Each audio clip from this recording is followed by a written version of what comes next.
ఆయనెప్పుడు hot topic గానే ఉంటున్నారు. మంత్రి పదవి ఆశించిన ఆయన ఆ స్థాయి నేతగానే హల్చల్ చేస్తున్నారు. అందుకు తగ్గట్టుగానే వివాదాలకు కేరాఫ్ గా మారుతున్నారు. ఇప్పుడు ఆ ఎమ్మెల్యేకు మరో గండం వచ్చి పడింది. పదవికి అనర్హుడంటూ కొందరు వ్యక్తులు ఎన్నికల సంఘానికి ఫిర్యాదు చేశారు. ఈ ఎపిసోడ్ ఇప్పుడు చర్చనీయాంశంగా మారింది. ఇంతకెవరా ఎమ్మెల్యే? ఆయన ఎన్నికల అఫిడవిట్ పై వివాదం ఏంటి?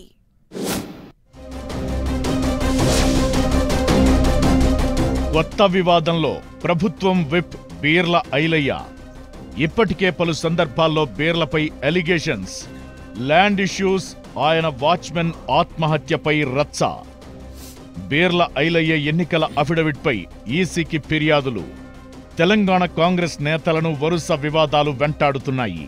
ఇప్పుడు ప్రభుత్వ whip Aler MLA Beerla Ilaiah episode తెరపైకొచ్చింది.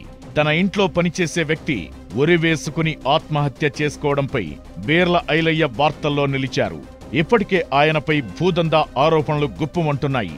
ఇక లేటెస్ట్ గా ఎన్నికల అఫిడవిట్ అంశం తెరపైకొచ్చింది. బీర్ల ఐలయ్య తన ఎన్నికల అఫిడవిట్లో తప్పుడు సమాచారమిచ్చారనే ఆరోపణలు వస్తున్నాయి.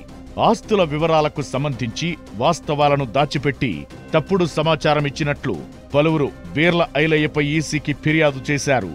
ఎన్నికల అఫిడవిట్లో స్థిరాస్తులను ఉద్దేశపూర్వకంగా దాచిపెట్టినట్లు విమర్శలు వస్తున్నాయి. బీర్ల ఐలయ్య కుటుంబానికి 250 ఎకరాలకు పైగా భూమి ఉంటే అఫిడవిట్లో మాత్రం కేవలం 30 ఎకరాలు మాత్రమే చూపించారని, మిగతా భూమిని కావాలనే చూపించలేదనే అలిగేషన్స్ వస్తున్నాయి. దీనిపై ఎన్నికల సంఘానికి Telangana real estate sufferers association TRESA అధ్యక్షుడు శ్రీనివాసరావు ఫిర్యాదు చేశారు. ఎన్నికల సంఘాన్ని తప్పుదోవ పట్టించినందుకు సమగ్ర దర్యాప్తు చేపట్టాలని కోరారు.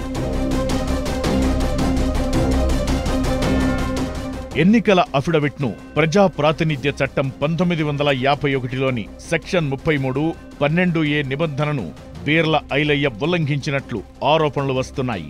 బీర్ల ఐలయ్య కుటుంబానికి ఆలేరు నియోజకవర్గంలో 3 గ్రామాల పరిధిలో దాదాపు 250 ఎకరాల భూమి ఉన్నట్లు భూభారతి రికార్డుల్లో వెల్లడవుతోంది. ఈ రికార్డులతో పాటు భూస్వామ్య పత్రాలు, మ్యాపులు, రికార్డ్ కాపీలు కూడా ఎన్నికల సంఘానికి ఫిర్యాదులు అందాయి. ఎన్నికల్లో పోటీ చేసే అభ్యర్థులు సమర్పించే అఫిడవిట్ విషయంలో ఎన్నికల సంఘం చాలా సీరియస్ గా ఉంటుంది. తప్పుడు అఫిడవిట్లు సమర్పిస్తే వారిపై చర్యలు తీసుకుంటుంది. ఆస్తుల విషయంతో పాటు ప్రతి అంశాన్ని అఫిడవిట్లో పొందుపరచాల్సి ఉంటుంది. తెలియక పొరపాటు జరిగిందని చెప్పినా ఈసీ, న్యాయస్థానాలు ఉపేక్షించవు. గతంలో వనమా వెంకటేశ్వరరావు, గద్వాల్ ఎమ్మెల్యే బండ్ల కృష్ణమోహన్ రెడ్డి అఫిడవిట్లపై కేసులు నమోదయ్యాయి. అఫిడవిట్లపై విచారణ జరిపిన హైకోర్టు ఎమ్మెల్యే పదవికి అనర్హుడిగా ప్రకటించింది. దీంతో అప్పట్లో ఈ ఇద్దరు నేతలు సుప్రీంకోర్టుకు వెళ్లి స్టే తెచ్చుకున్నారు. మళ్లీ విచారణ జరిగేలోపు ఎన్నికలు రావడంతో కేసు హోల్డ్లోకి వెళ్లింది. ఇప్పుడు ప్రభుత్వ విప్ బీర్ల ఐలయ్య అఫిడవిట్ కూడా చర్చనీయాంశంగా మారింది.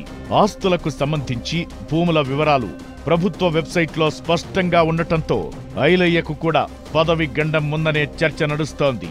ఈసీ ఎలాంటి చర్యలు తీసుకుంటుందో, తన మీద వచ్చిన ఆరోపణలకు బీర్ల ఐలయ్య ఎలాంటి సమాధానమిస్తారో చూడాలి మరి.